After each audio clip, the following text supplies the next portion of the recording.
Nah, apa sih yang dimaksud dengan ilmu nahwu sesuai dengan pembahasan di pertemuan awal? Kalau nahwu itu adalah ilmu yang membahas tentang jabatan kata, kemudian perubahan yang terjadi di akhir kalimat, eh, serta apa namanya, serta bagaimana kedudukan-kedudukan dalam kalimat tersebut ya, yang masih dalam kata lain jabatan kata itu tadi. Jadi intinya ada dua pembahasan penting ya kalau kita membahas ilmu nahwu itu.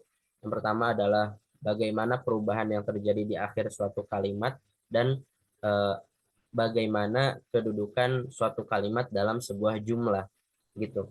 Misalkan kita mengambil sebuah jumlah atau kalimat jika di bahasa Indonesia ya. Yang paling simpel itu Zaid membuka pintu. Itu kalau dalam bahasa Indonesia kan satu kalimat ya. Kalau di bahasa Arab ya, berarti fataha Zaidun al-baba. Zaid membuka pintu itu namanya satu jumlah kalau di bahasa Arab ya. Kalimat sama dengan jumlah. Nah, maka yang kita analisis ketika dalam membahas ilmu nahwu adalah pertanyaannya si lafad Zaidun ini dia eh, kedudukannya sebagai apa gitu. Jadi kita tidak lagi membahas Zaidun ini dari wazan apa, Zaidun ini mengikuti wazan apa, Zaidun ini sigotnya jadi apa. Bukan itu yang kita bahas, tapi kita sudah beralih ke pembahasan Zaidun ini kedudukannya atau posisi kalimatnya sebagai apa. Kayak gitu. Kalau di bahasa Indonesia, apakah ada yang disebut kedudukan juga? Ada. Ya, kedudukan kalimat di bahasa Indonesia itu simpelnya Zaid membuka pintu. Zaid sebagai subjek, membuka predikat, kemudian pintunya itu jadi objek. Nah, di bahasa Arab juga ada kedudukan semacam itu. Tadi apa? Fataha Zaidun al-baba. Fataha dia sebagai fiil madi atau kata kerja ya yang disebut predikat kalau di bahasa Indonesia. Fataha kemudian Zaidun. Nah, Zaidun ini kan tadi sebagai subjek ya kalau di bahasa Indonesia. Bahasa Arabnya itu sebagai fa'il kedudukannya itu ya. Fa'il. Kemudian al-baba objek berarti kalau kedudukan dalam bahasa Arab itu namanya maf'ul bih istilahnya. Nah, apa sih yang disebut dengan fi'il madi, fa'il sama maf'ul bih itu? Apakah berbeda antara fa'il dengan isim fa'il yang kemarin kita pelajari? Begitu juga maf'ul dengan isim maf'ul apakah sama atau berbeda? Nah, insya Allah itu yang akan kita bahas di pelajaran nahwu kali ini. Kayak gitu. Kemudian yang membedakannya lagi antara kalimat di bahasa Indonesia dengan di bahasa Arab. Kalau kalimat di bahasa Indonesia itu tidak mengenal i'rab, ya nggak akan ditanyai apa kalau dalam bahasa Indonesia ya Zaid membuka pintu. Nah, kata Zaid ini i'rabnya apa? Nah, di bahasa Indonesia nggak ada. Ya, ya udah, pokoknya Zaid itu dia menjadi subjek aja. Lain halnya ketika kita menggunakan bahasa Arab, maka Zaidun dia punya kedudukan tadi ya sebagai fa'il dan dia mempunyai i'rab juga. I'rab itu nanti kita bahas di pertemuan selanjutnya. I'rab itu adalah perubahan ya. Jadi i'rab itu perubahan artinya ya sesuai dengan materi di ilmu nahwu yang akan kita pelajari. Perubahannya maksudnya gimana?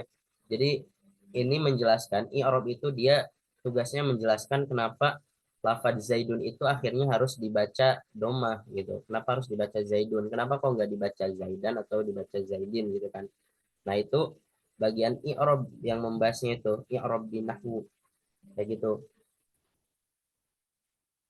Nah, kalau tadi yang kedudukan itu eh, ya tadi sebagai subjek atau fa'il gitu. Kenapa kok kedudukannya menjadi fa'il? Karena posisi si Zaid ini terletak setelah fi'il, yaitu lafad apa? Fatah tadi, fatah Zaidun al-baba. Dan konteks kaidah yang disebut fa'il adalah sebuah kalimat isim yang letaknya didahului oleh fi'il. Itu yang disebut fa'il. Nanti teman-teman kita akan belajar juga ya terkait kedudukan ini. Nah, itu sedikit tentang pengantar ilmu nahwu. Intinya kita membahas mengenai alasan kenapa sebuah kalimat itu harus dibaca doma, harus dibaca fathah, harus dibaca kasroh, ujungnya itu ya. Alhamdulillahirabbil alamin. Kenapa alhamdulillah ujungnya harus didomah? Kenapa gak dibaca alhamdi aja atau alhamda gitu? Nah, itu nahwu yang membahasnya. Itu yang akan kita analisis di sini. Nah, mungkin sebelum saya lanjut ke unsur-unsur eh, ilmu nahwu, ada yang ingin ditanyakan dulu? Silahkan.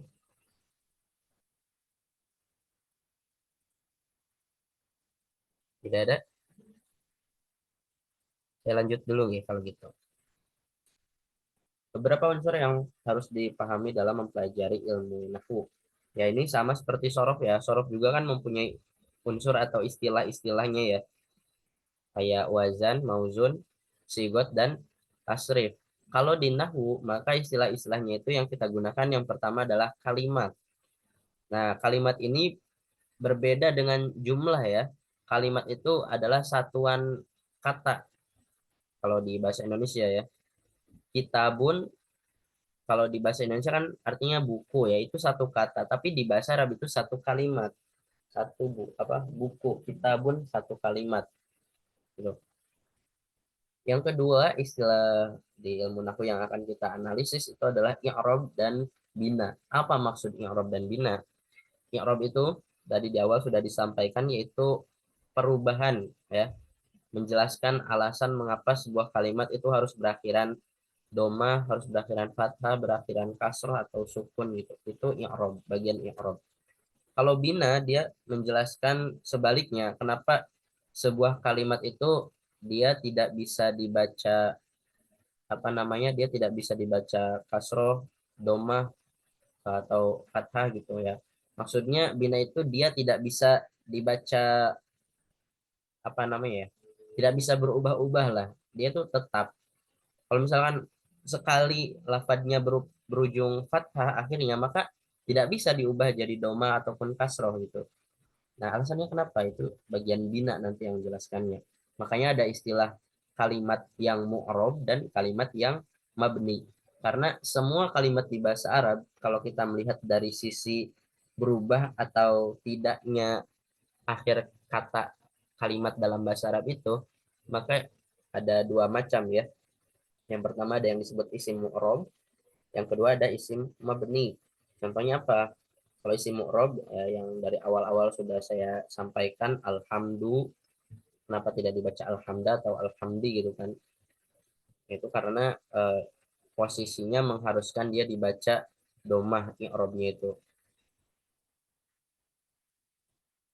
Terus kayak lafad Allahu. Nah, Allahu kan di Al-Quran ada yang dibaca Allahu, ada yang dibaca Allaha, ada yang dibaca Allahi gitu ya, tergantung posisinya.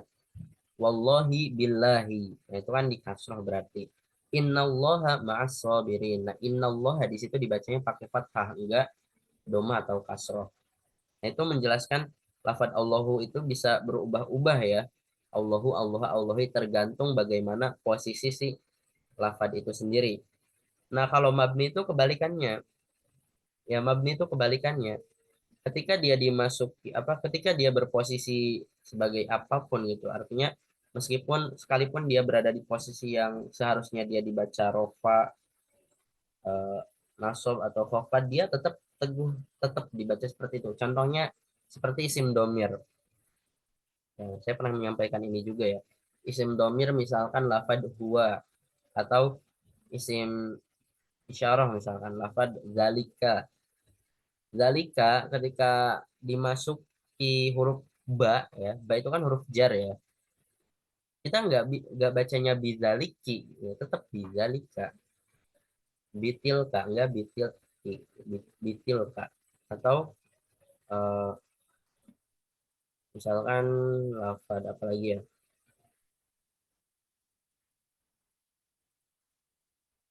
Lafad nahnu misalkan. Nahnu juga ketika dia berada posisi rofa gak mungkin kan berada pada posisi mansub atau fathah itu kan gak mungkin kita bacanya nahna, tetap nahnu selamanya ya.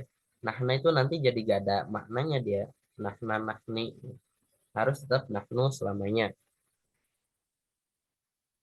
Nah, itu adalah mu'rob dan mabni ya, atau berubah dan tetapnya akhir sebuah kalimat. Kemudian yang ketiga ada kedudukan. Nah, ini kedudukan ini dia yang menjelaskan kenapa kok kalimat ini harus di-i'robi begini gitu ya. Karena kan nanti teman-teman akan mempelajari bahwa i'rob itu dibagi lagi menjadi beberapa bagian ya.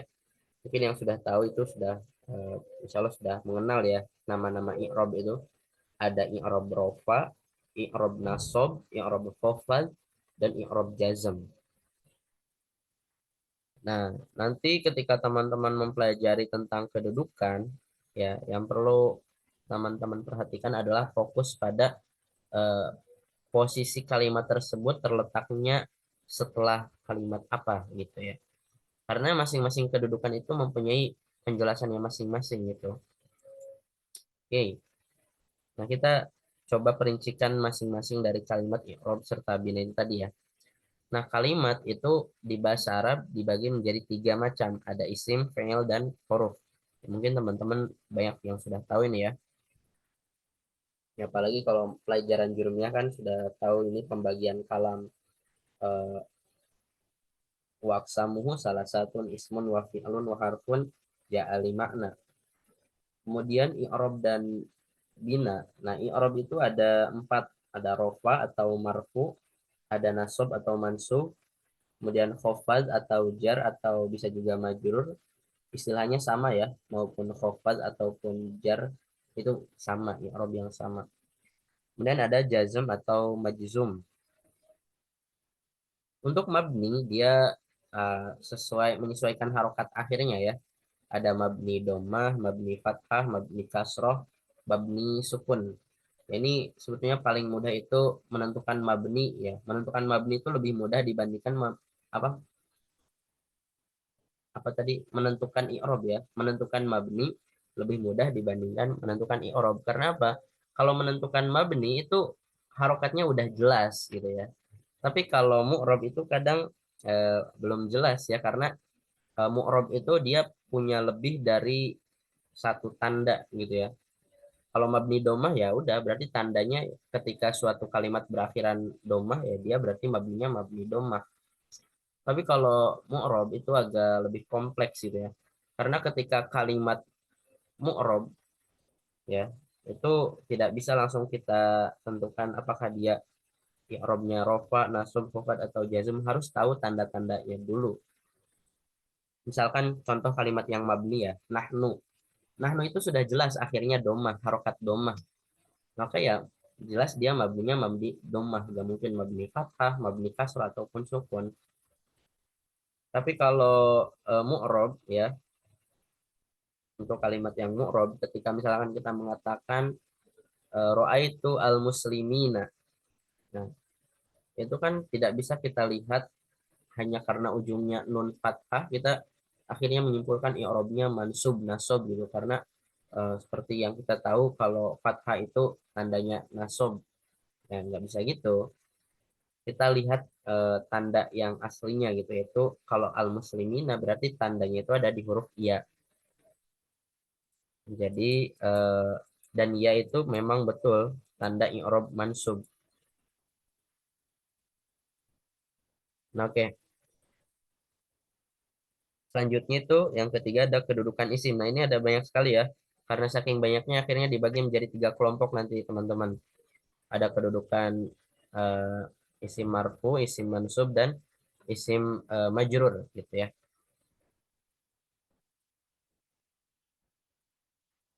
Nah, oke, teman-teman apa? Ini sebagai pengantar ya. Secara garis besar itu yang akan kita pelajari.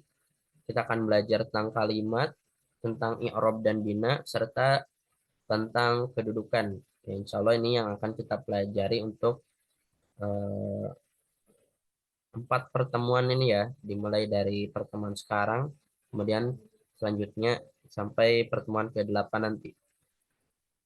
Nah ini teman-teman perlu memperhatikan ini ya, kalau nahwu itu tidak akan lengkap kalau teman-teman tidak belajar mengi'rab. Ya, apalagi yang suka lomba-lomba kitab kuning tuh ya. Jika nanti disuruh mengi'robi. Teman-teman pernah belajar i'rob sebelumnya? Ada yang pernah? Kak Taif, Kak Lutfiah, atau Kak Azmi mungkin pernah belajar i'rob sebelumnya? Dosa tapi lupa. Lupa. Kak Taif belum Pernah pernah. Ustadz tapi lupa. Wah, ini pura-pura lupa nih. Saya lupa. Beneran Ustaz belum di murojaah. Oke. Nah, ini sambil mengingat-ingat ya. Di sini ada rumus lancar i'rob ya judulnya. Tapi sebetulnya dalam mengi'robi kalimat itu bisa beragam ya. Cuma biar apa sesuai susunan dan biar sama gitu ya urutan-urutan cara mengi'robnya, maka ini sudah dibuat apa ya rumus lancar i'rob yang sekiranya cocok untuk pemula gitu ya. Karena kalau sebetulnya mengi'robi yang lebih lengkap itu ada lagi gitu. Nah ini yang sekiranya cocok untuk pemula insya Allah ini. Nah ini dalam mengi'rob ya ketika teman-teman mengi'rob atau kitab kuning yang baca kitab kuning itu dibagi menjadi lima macam.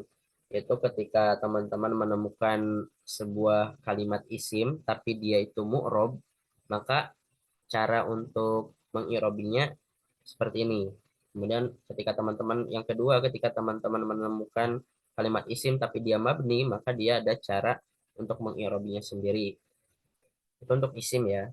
Kemudian untuk fiil juga kan ketika teman-teman menemukan fiil yang mu'rob itu ada cara mengirobinya sendiri, begitupun fiil yang mabni. Nah, kemudian yang terakhir itu adalah bagaimana cara mengirobi untuk kalimat huruf. Nah, ini yang pertama saya kasih nama rumus 1A itu untuk mengirobi kalimat isim yang mu'rob. Yang pertama itu teman-teman tentukan dulu tarkibnya. Tarkib itu yang dimaksud tarkib di sini adalah kedudukan ya. Misal, Alhamdulillahirabbil alamin. Nah, maka ketika mengi'rob maka teman-teman diharuskan mempreteli atau istilahnya apa ya mempreteli itu menganalisis persatuan kalimatnya. Berarti Alhamdulillahirabbil alamin ini terdiri dari 4 kalimat atau 4 kata. Alhamdu, kemudian lillahi, kemudian robbi dan al-alamin gitu. Kalau misalkan pengen lebih detail lagi, justru sebetulnya lafad alhamdulillahirabbil alamin ini terdiri dari berapa banyak ini? Lebih dari 4 sebetulnya ya. Alif lam sendiri itu sudah termasuk kalimat sebetulnya ya. Kalimat alif lam, kalimat huruf. Huruf apa? Huruf al ya, harfu ta'rif. Kemudian lillahi juga sebetulnya 2 huruf ya, dua huruf apa? 2 kalimat gitu ya maksudnya. Yang pertama kalimat huruf ya. Jadi huruf itu kan masih termasuk kategori kalimat kalau di bahasa Arab ya. Huruf lam, kemudian lafadz Allahnya. Al-alamina ini malah 3 huruf. Ini kalau misalkan kita mau mendetailkan ya. Nah, tapi sebetulnya untuk pemula ini 4 kalimat juga udah bisa dibilang betul ya. Alif lam, kemudian alam dan ina gitu ya. Nah, kita analisis per kalimat ya, dimulai dari alhamdulillah. Yang pertama tentukan apa kedudukannya. Nah, kan teman-teman belum belajar nih tentang kedudukan. Di sini sudah ada spill ya. Alhamdulillah mubtadaun. Kedudukannya berarti mubtada. Apa itu mubtada? Nah, ini saya spill di awal ya. Kalau yang disebut mubtada itu ketika sebuah kalimat isim dia berada pada awalan jumlah atau awalan kalimat lah ya kalau di bahasa Indonesia. Sama kayak kita mengatakan aku jalan-jalan ke pasar, maka aku ini dia yang jadi mubtadanya karena ia berada di awal-awal kalimat itu. Sama alhamdulillah juga ini kan isim dan dia posisinya di awal ya mubtada pasti. Kemudian yang kedua adalah tentukan i'robnya apa. Ya, kemarin apa tadi itu i'rob itu ada 4 ya. Ada rofa, khofad, nasob atau jazm. Nah, di sini alhamdulillah i'robnya apa? Ada yang tahu alhamdu i'rabnya apa?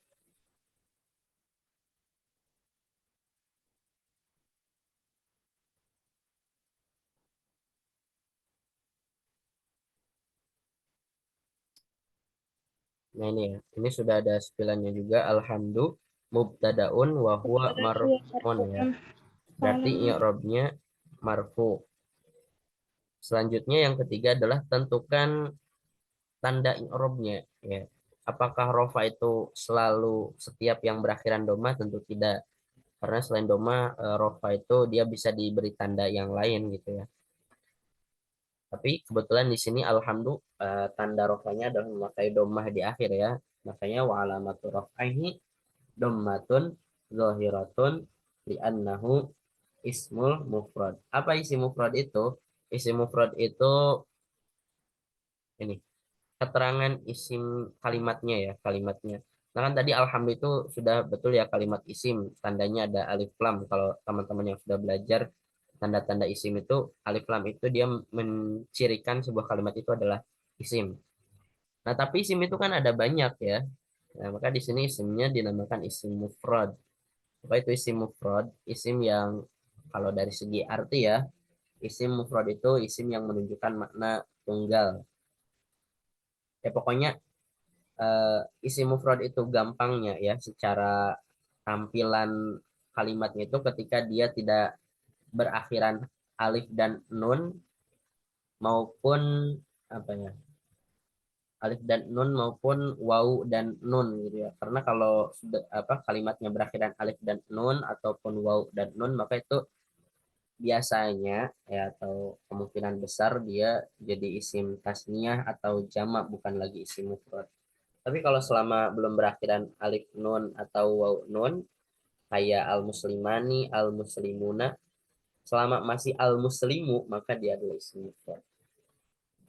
Iya, bisa dipahami. Dan ini yang terakhir ada keterangan mudhof dan mudhof ilaih jika diperlukan. Maksudnya apa? Ketika ya kalimat tersebut menempati posisi mudhof juga, ya maka tinggal dibacakan saja akhirnya. Biasanya di sini nanti dikasih, nah ini seperti di lafad Robbi ya. Robbi na'atun wa huwa majrurun wa alamatu jari kasratun zahiratun di annahu ismul mufradi wa huwa mudhof. Mudhof itu artinya apa? Artinya kalimatnya masih nyambung dengan kalimat yang berikutnya gitu kalau mudhof. Robbi itu masih nyambung dengan lafad al-alamina. Robbil alamin. Nah oke teman-teman biar gak teman-teman gak hanya nyimak ya.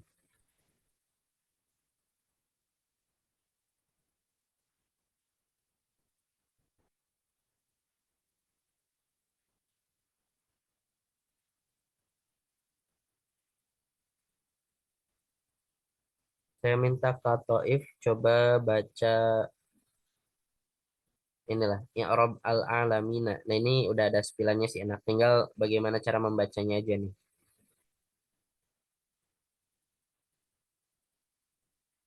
Kak Toif, Nggih, coba dibaca ini yang al-alamina sampai as-salimi.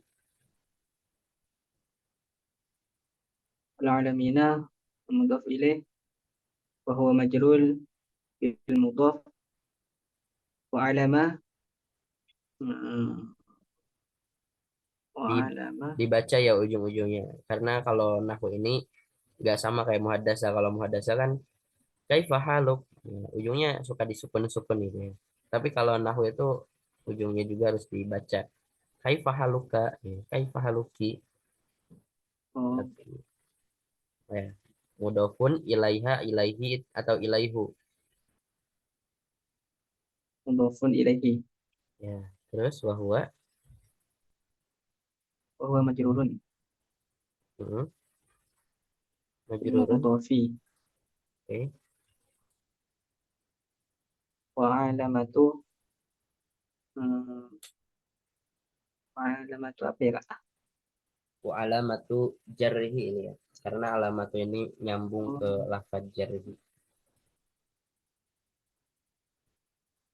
wa alamatu jarrihi ya, yaun. wa alamatu jarrihi yaun iya iya tadi ya Kak. Niabatan, niabatan. Oh, Ini bacanya. niyabatan Hmm. niyabatan an kasroti li'annahu An atau anil. anil kasroti Ya, lanjut. anil kasroti li'annahu jam'ul jam'ul apa ya? Jam'ul muzakkari Oh, jam'ul mudzakkari as-salimi. saling ya. Nah, itu untuk eh, kalimat isim yang mu'rob ya, yang ujungnya bisa berubah-ubah. Nah, selanjutnya ada untuk kalimat isim yang mabni. Nah, maka ini lebih simpel lagi ya. Kita cukup tentukan kategori isimnya apa, kemudian mabni dengan harokat apa, tarkibnya menempati i'rab apa, atau istilah lain itu mahal.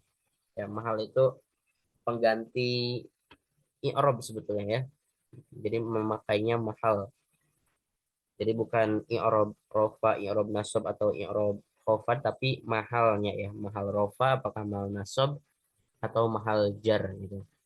Alasannya karena kedudukannya apa. Jadi kalau yang terakhir ini bukan li'annahu ismul mufradi lagi, tapi justru kembalinya apakah li'annahu mubtada, li'annahu fa'il atau apa gitu.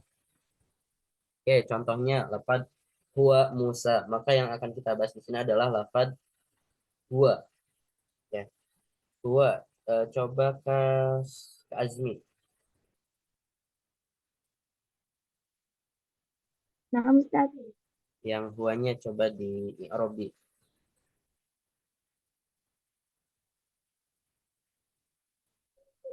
itu dibaca huwa ismud domir gitu, Ustaz. Ya, benar.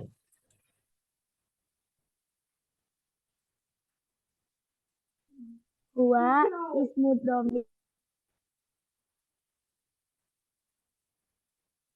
Ismu domiri ru atau ro. Ismud domiri. Ismud domiri. Ya, Ustaz, ismud domiri. Ya, Ismud domiri mabniyun alal fathi wa huwa fi mahallir raf'i li'annahu mubtada'un. ya. Jadi itu ya. Ismu domiri berarti kalimatnya huwa itu oh isim domir. Kemudian mabninya mabni apa? Mabniun alal fathi. Dari mana Kak Azmi tahu kalau huwa itu mabni fathah? Alasannya kenapa? Coba Kak Azmi. Kenapa kok huwa ini mabni fathah? Gimana cara nentukannya? Cara kita tahu mabninya itu. Karena Ustaz, wanya hurufnya fathah. Ya, Ustaz. Ya, karena huruf terakhirnya atau harokat dari huruf terakhir itu fathah wawu ya. Wa huwa fi mahalli raf'i. Li'annahu mubtada'un. Berarti huwa ini dia kedudukannya sebagai mubtada. Khobarnya mana? Kan mubtada pasti ada khobar ya kalau nanti kita belajar kedudukan. Di mana ada mubtada di situ ada khobar. Nah, ini khobarnya adalah Musa. Nah, selanjutnya untuk kalimat fi'il. Ya, fi'il juga kan ada fi'il yang rob sama ada fi'il yang mabni. Nah, ini untuk fi'il juga sebetulnya lebih sederhana daripada isim ya. Nggak sebanyak isim gitu ya. Nah, kita cukup menentukan kategori fi'ilnya fi'il apa. Nah, kalau fi'il ini kan cuma ada tiga ya. Kalau nggak fi'il madi ya berarti mudore. Kalau nggak mudore ya berarti fi'il amar. Kemudian i'robnya apa? Oh ya, untuk fi'il mu'rob itu sudah pasti fi'il mudore ya. Fi'il madi, fi'il amar itu sudah mabni dia bukan mu'rob lagi. Jadi untuk kategori fi'il yang mu'rob itu sudah pasti memakai fi'il mudore. Kemudian i'robnya tambah sebabnya apa? Ya biasanya kalau untuk fi'il mudore yang menerima i'rob itu alasannya cuma ada tiga. Yang pertama karena belum kemasukan amil nawasib atau amil jawazim, ya, atau sudah kemasukan salah satu dari keduanya. Itu tok alasannya, ya. Apa sih amil nawasib, amil jawazim? Nah, ini sedikit saya singgung juga. Amil nawasib itu pokoknya huruf atau lafad yang fungsinya itu dia memang menjadikan fiil mudhari itu akhirnya dibaca nasab. Kayak misalkan yaf'ulu, kemudian dia dibaca yaf'ula. Nah, alasannya itu karena ada si amil nawasib ini. Nah, amil nawasib ini salah satunya yang paling sering ketemu adalah an. Yaf'ulu dimasuki an dibacanya tidak ayyaf'ulu tapi ayyaf'ula. Begitupun amil satunya nih, amil jawazim. Dia berarti menjazmkan atau biasanya mensukunkan, ya. Yang sering muncul adalah lafad lam. Yaf'ulu dimasuki lam jadi lam yaf'ul. Yadribu jadi lam yadrib. Yansuru jadi lam yansur. Yaftahu jadi lam yaf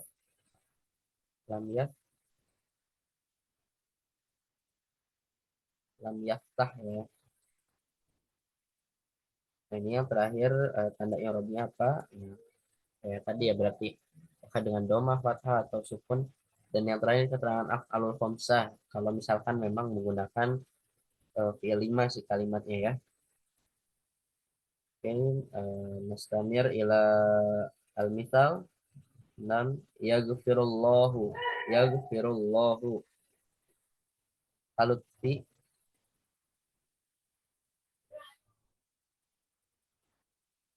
Ya. Yang Ustaz. Yang firu Coba ya Ustaz. dibaca. 6 yaghfiru. Yang mudhari' marfu'un li apa Ustaz? Ini dibacanya litajarrudihi. Litajarrudihi an ahadin nawasib awil jawazim wa alamatu raf'ihi dhamatu zahirat. An ahadin nawasiba, sibi atau sibu. An nawasiba. Kenapa dibaca nawasiba?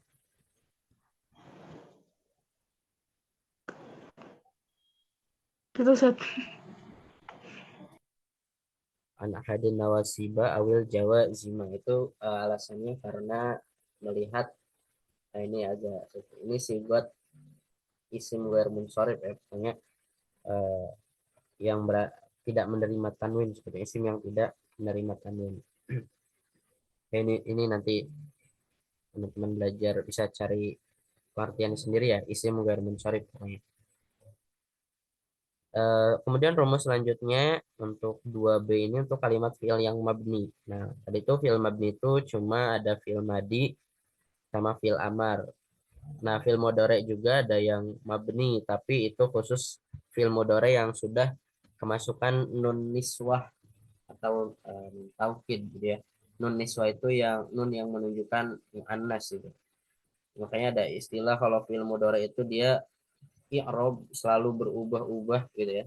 Hatinya itu berubah-ubah fi'il mudhari itu sampai dia ketemu dengan seorang perempuan, ya, dalam arti kata lain nun niswah, maka dia akan terdiam, gitu.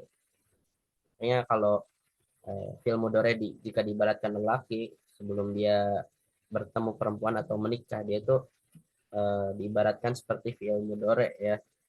Hatinya itu berubah-ubah kemana-mana gitu. Tapi kalau sudah ketemu sama istrinya, ya, maka dia akan terdiam, gitu. Ya, ini perumpamaan. Kemudian yang kedua, keterangan mabninya dengan harokat apa? Nah, cara menentukan mabninya pun ya sama kayak tadi, ya.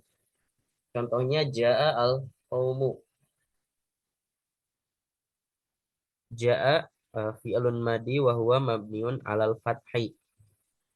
Nah, untuk fi'il madi ini dilihat sama, ya, adalah huruf terakhirnya harokatnya apa. Misalkan ja'a, huruf terakhir ja'a huruf apa?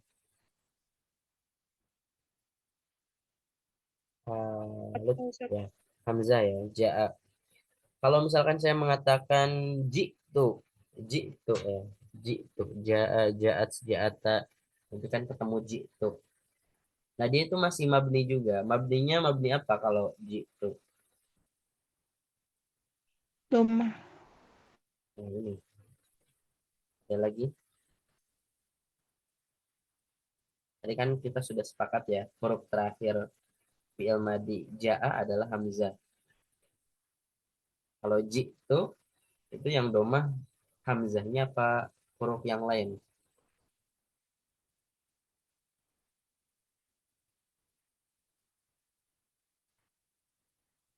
Kak Azmi, kalau itu maka mabninya apakah betul mabni domah atau mabni yang lain?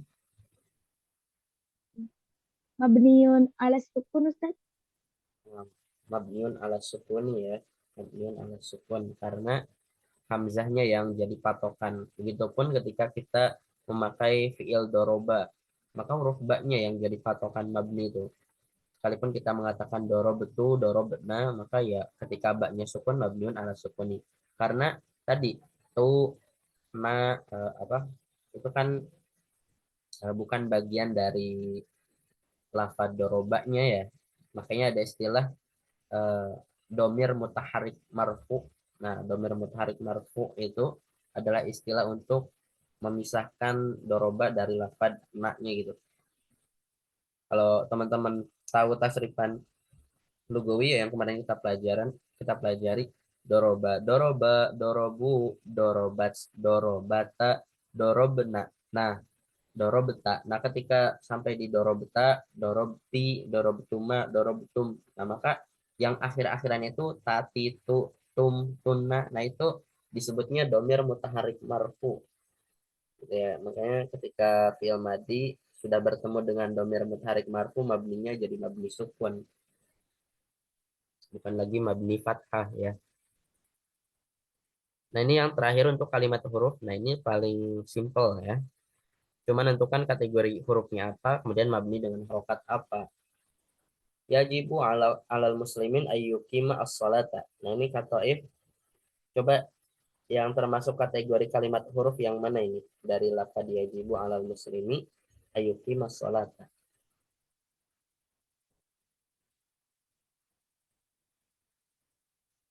Kata if. Yajibu. Ah, Yajibu apakah kalimat huruf, fi'il, atau isim?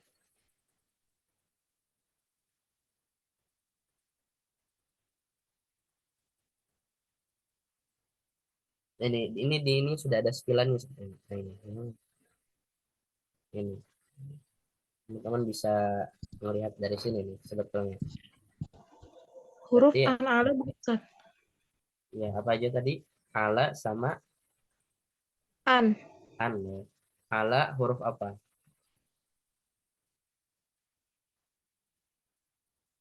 huruf jar. Nah, huruf jar. Mabninya mabni apa ini kata if? Ala gitu. Ala sukuni. Ya benar ala sukun ya. Tahu alasannya kenapa? Lafad ala mabni sukun. Gak tahu Ustaz. Kita alasannya yaitu karena huruf terakhirnya itu kan ini ya yang alif bengkok itu atau bisa kita sebut juga alif maksuroh atau kita sebut juga iya ilhak gitu ya. Pokoknya alif bengkok gitu ya. Ini kan alif sebetulnya ya, ala itu yang merengkol itu. Nah, dia tidak berharkat dalam artian dia mati. Kalau mati itu kan berarti sukun maksudnya. Kemudian an, mabni apa kalau an?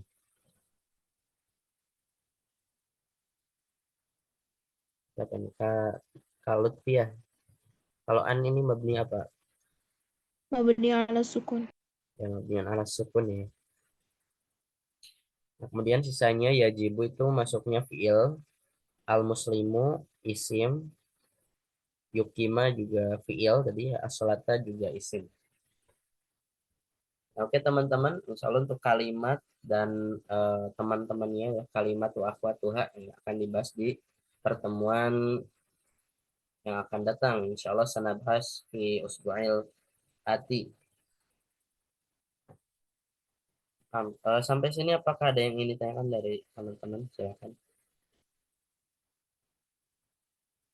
atau mungkin ada yang mau disampaikan untuk masukan pembelajaran hari ini gitu ya.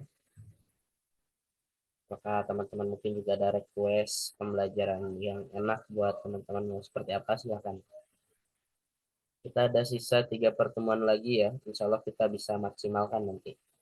Ya, silakan teman-teman mungkin ada apa namanya pertanyaan atau mungkin apapun lah yang mau disampaikan, silahkan.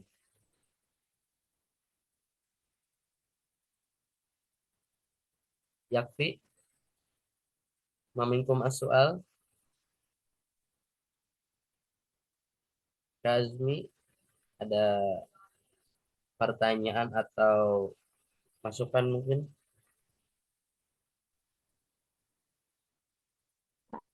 Alhamdulillah tidak ada. Bila dari Kalutfia,